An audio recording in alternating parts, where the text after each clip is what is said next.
Hello and welcome to another 101 class. Yes, finally another 101 class for you guys. I know, I've been slacking. Yeah.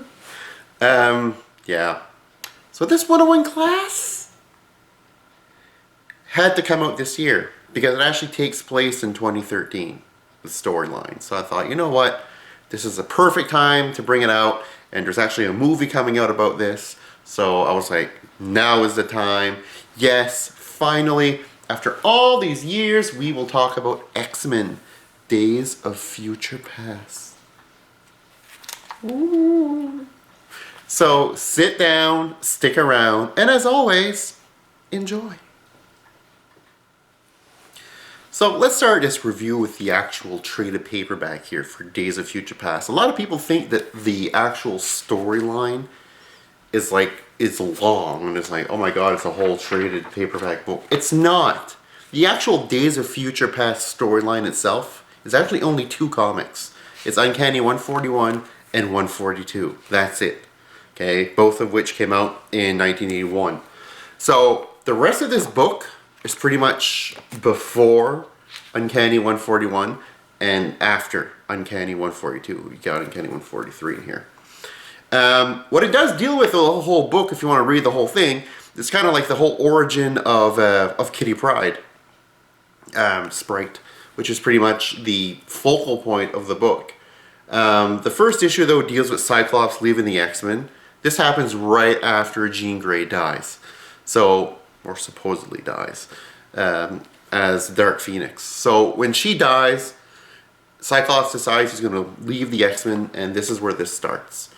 So if you want to read a kind of interesting story, the first part of this book, the first issue, when Cyclops leaves, they go through a lot of the X-Men history. So if you're not really up to date on any of the old X-Men stuff, it's actually a pretty good read. So, anyways, for the intent of this 101, we're only going to talk about Days of Future Past. This storyline was huge, and it's always been a fan favorite. Fan favorite because it's the time travel story that was actually really well written. Okay, Claremont wrote a good story, and Byrne drew a good story. So it's overall, it's really neat. And the story, simplistic now, if you think about it, because a lot of the storylines that have come after in X-Men kind of revolve around the same thing, around the whole time travel thing. This isn't the first time this happens. You know what I mean? This happened in the Age of Apocalypse. It happened with Bishop, Cable. Happens a lot. So, but this was the first time in X-Men back in the day. And what it's all about, it's about basically we're sent to an alternate future. And in this alternate future, or possibly not really alternate, just a future, or our future, what happened was, at some point in 1981, Charles Xavier, Moira McTaggart, and Senator Kelly were all assassinated during this huge mutant conference thing. They were assassinated by the Brotherhood of Evil Mutants, or the new Brotherhood of Evil Mutants, I should say. This new group that was put together by Mystique as a leader. You had Avalanche, you had Destiny, who's like a precog who sees a future. She plays a big role too in the Age of Apocalypse. So she's in there. You have the Blob and Pyro. So they're all working for Mystique, and they go in and they basically kill those 3 people. Now, by killing those 3 people, what happens? Well, it sets in motion mutant hysteria. So, by 1981 up until 1984, radicalist, crazy mutant hater is voted in. And because of all the fear that this generated, there's an act passed somewhere around 1988 that basically says that all mutants are bad, yada yada yada. So society is divided into 3 sectors, and they all wear their letter on them. The M's for mutant, the A is for something like abnormal or anomalous, which is somebody that could have mutant powers, and the H is human, which is always a higher class. So what happens is that when that law is passed, they reactivate the Sentinels. Now the Sentinels kind of get like their own, like the artificial AI kind of goes a little wonky and they kind of get their own thoughts. And they see anything as mutant-esque as being mutant. So in this alternate future, the Sentinels go on a witch hunt, only North America though, and they kill pretty much everything that's superhero. Either villain, good guy, doesn't matter. You get some of the X-Men die, like Xavier and all of them, they're all dead. Cyclops, all those guys. But you also get the other people that die, there aren't really mutants. They're kind of made mutants, like Captain America, Spider-Man, Hulk. They're all killed off. Pretty desolate future. So that's what the future looks like. And all the rest of the mutants, or people that are presumed to be mutants, or kind of mutants, are all put into these kind of like concentration camps. And the whole goal of Days of Future Past is some of the survivors, which include, like in the future, some of the survivors, which include Kitty Pryde, Franklin Richards, Rachel Summers, which is, it's actually her first appearance. She's kind of the, she's the futurist, not the futurist, she's an alternate timeline child, I should say, of Scott and Jean Grey. She's in it. Kitty Pryde plays the main role in Wolverine. Magneto's in it too, ironically in a wheelchair. Kind of weird. Oh my Charles, how the tables have turned. So, basically the story is about trying to get the technology for this group who are in the concentration camp to get their, they have like all inhibitor collars, which basically stops their mutant gifts from being used. It inhibits their genes. So what they do is they are going to try to get the collars to be shut down so that they can use their mutant powers in order to A, escape this new Auschwitz, B, they want to go back in time or send somebody back in time in order to stop the assassination of Xavier, McTaggart, and Senator Kelly, thus bringing their future, you know, more happy. Oh yeah, another thing, what's his name again? Fastball special dude. How horrible. Colossus. Colossus is also in the future as well, and he is life partner with husband, whatever you want to call him, of Kitty Pryde. They had kids, and the kids were murdered by the Sentinels as well. So he's kind of leery and like, you know, oh, I don't really know if I want you to go back in the past and change things. What if we never loved each other? You know what I mean? What if we never get to love each other, and I don't want to lose that, you know, even though we're in the worst possible situation ever. But, you know, Kitty assures them, no, the love that we have will continue no matter what because we love each other and no time can be affect. Love, love, love, whatever. Anyway, so during their battle in the future in order to try to get Kitty sent back in the past, because the reason why they want to send her and not any of the other X-Men is because she hasn't been trained yet in order to like block a psychic attack. So they want to use Rachel Summers basically to teleport the mind of the future Kitty Pryde into the current Kitty Pryde because she wouldn't be able to block it when it happens. So that's the plan. Some of the mutants, or I should say all the mutants from this futuristic faction get killed off by the Sentinels trying to escape and trying to get her to secure location where they can zap her mind and bring it to the past. Wolverine, poor guy, poor fucker. Colossus grabs him for a fastball special. He's like, toss me up. Oh, fuck it. Here you go, buddy. Shoo, throws him up. And the Sentinel spins around and fucking fries him. Snick, snick. You're fucked. So a lot of the X-Men die.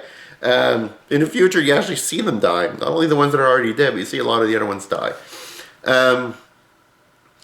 Subsequently, in the past now, this new Kitty Pryde's mind in the old body has to convince the X-Men that, A, you know, I'm telling you the truth, this is really going to happen. We got to go down to that conference, which is happening now, in order to save Xavier, Moira, and especially Senator Kelly, in order to save them before the Brotherhood of Evil Mutants, led by Mystique and guided by Destiny, in order to stop them from killing them and changing the future.